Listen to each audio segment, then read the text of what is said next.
नमस्कार किसान भाई, स्वागत है आपका अपने परिवार में। किसान भाई, आज हम बात करने वाले डीएपी की। डीएपी जिसका पूरा नाम डाई अमोनियम फॉस्फेट होता है। डीएपी में लगभग 18% नाइट्रोजन और 46% फास्फोरस पाया जाता है। आइए हम जानते हैं डीएपी के बारे में कुछ महत्वपूर्ण तथ्य। डीएपी जड़ को मजबूत बनाता है, इसलिए हम बुआई के समय डीएपी का उपयोग करते हैं। क्योंकि डीएपी को जब हम बीज के साथ भूमि में डाल देते हैं तो यह अपनी क्रिया करके जर्मिनेशन के समय से ही जब पौधा उग कर ऊपर आता है, तब से ये जड़ को मजबूत बनाता है। जड़ को की पकड़ को मजबूत बनाता है, जिससे पौधा गिरता नहीं है और पौधा शुरू से ही मोटा निकलता है। जानते हैं हम कुछ तथ्य। सबसे पहले हम जान लेते हैं डीएपी की कमी से होने वाले लक्षण। जब फसल में डीएपी की कमी होती है तो जो निचली पत्ती होती है, नाइट्रोजन के जैसे ही जो निचली पत्ती होती है पौधा की, उसका कलर बदल जाता है। यह पर्पल कलर का हो जाता है, जैसे कि आप स्क्रीन पे देख रहे होंगे। ये कलर चेंज कर देता है। अगर से आपकी फसल में ऐसे कोई लक्षण दिखाई दे तो आप समझ लीजिए कि डीएपी की कमी है और आप फसल में डीएपी का छिड़काव अवश्य करें। जैसे कि मैंने आपको भी बताया कि पौधों की जड़ों को मजबूत बनाता है, उनकी वृद्धि करता है, फसल में शुरुआती विकास के लिए पोषक तत्व प्रदान करता है। इसमें फास्फोरस की उच्च मात्रा होने से फूल और फल बनने में मदद करता है।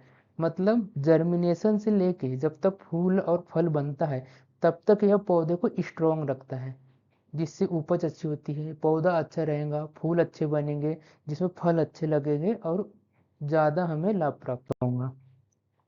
इसके अन्य लाभ यह है कि आप जैसे कि आप सभी को पता है कि यह सभी फसलों में उपयोग किया जाता है।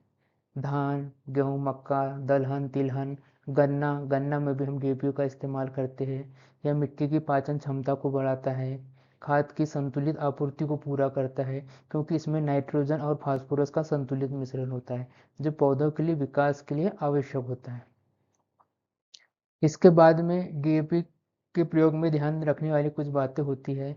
मात्रा का निर्धारण हमें करना चाहिए। डीएपी की अधिक मात्रा का उपयोग पौधों के लिए नुकसानदायक भी हो सकता है, इसलिए खासकर डीएपी के उपयोग से पहले आप मिट्टी की जांच एक बार अवश्य करें कि इसमें डीएपी की कितनी कमी है। उसके बाद ही डीएपी का उपयोग करें, क्योंकि ज़्यादातर किसान भाई क्या करते हैं, एक फिक्स रहता है कि हमें इतने इतना डोज नाइट्रोजन, फास्फोरस, पोटास का खेतों में देना है। तो हर फसल में, हर सीजन में लगातार हम उस डोज का इस्तेमाल करते हैं, जो फसल के लिए हानिकारक होती है। क्योंकि सभी फसल में सेम फर्टिलाइजर, सेम उर्वरक की ज़रूरत हमें नहीं पड़ती है। फसल के अनुरूप हमें इसे चेंज करना चाहिए, तापमान के अनुरूप चेंज करना चाहिए, मौसम के अनुरूप हमें इसे चेंज करना चाहिए। आप यह भी चयन कीजिए कि आप गेहूँ किस प्रजाति का बो रहे हो, आप फसल किस प्रजाति का बो रहे हो, उसमें अलग अलग डीएपी या अन्य फर्टिलाइजर की मात्रा का उपयोग करना चाहिए। इसके बाद में डीएपी का जो प्रभाव है रूट डेवलपमेंट में ज़्यादा होता है, जैसे कि मैंने यह शुरुआत में ही बता दिया था कि सबसे ज़्यादा इसका प्रभाव जड़ मजबूती में देखा जाता है। फूल और फल बनने का, उत्पादन में वृद्धि होती है, मिट्टी का पीएच संतुलन बना रहता है। इसके बाद में डीएपी का उर्वरक का फसल विशेष उपयोग गेहूं और चावल में भी लाभान्वित होता है, सब्जी और फल में, तिलहनी और दलहनी फसल में, मतलब सभी फसल में डीएपी का बहुत महत्वपूर्ण उपयोग है। यह चीज़ मैं आपको स्टार्टिंग में ही बता दिया हूँ। इसके बाद में आप ध्यान दीजिए, अगर सब डीएपी का उपयोग करते हैं तो कुछ महत्वपूर्ण बातें इस प्रकार से है। मिट्टी की जांच अवश्य करें, मात्रा का ध्यान रखें, अन्य उर्वरक के साथ संतुलन बनाए रखें। और किसान भाई, एक महत्वपूर्ण जानकारी मैं आपको देना चाहूँगा।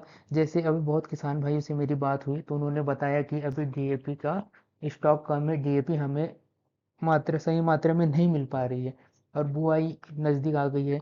तो मैं आपको किसान भाई बताना चाहूँगा कि डीएपी की जगह हम एमओपी का भी इस्तेमाल कर सकते हैं, एमएपी का। एमएपी का पूरा नाम मोनो अमोनियम फॉस्फेट होता है, जिसमें फास्फोरस की मात्रा 52% पाई जाती है और नाइट्रोजन की मात्रा 11 से 13% पाई जाती है। एमएपी का हम उपयोग इसलिए नहीं करते हैं क्योंकि एमएपी सिर्फ रूट डेवलपमेंट के लिए जाना जाता है।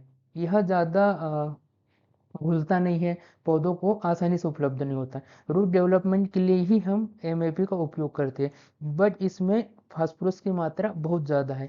इसके साथ ही हम सुपर फास्फेट का उपयोग करते हैं, जो रॉक फॉस्फेट और सल्फ्यूरिक अम्ल से मिलकर बना होता है, जिसको हम सिंगल सुपर फास्फेट के नाम से जानते हैं, जिसको हम अपनी भाषा में राखड़ खाद भी बोलते हैं, जो राखड़ के जैसा रहता है।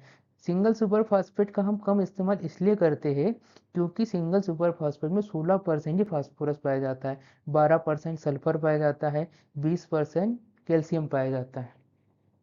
सिंगल सुपर फास्फेट में किसान भाई मैं आपको बताऊंगा कि इसमें 50% जिप्सम पाया जाता है, मतलब 50% जिप्सम पाया जाता है। अब जिप्सम का जब हम उपयोग खेतों में करते हैं तो खेतों में रोग और कीटों से खेतों को सुरक्षा मिलती है, उत्पादन में वृद्धि होती है, प्राकृतिक संसाधन का संरक्षण होता है।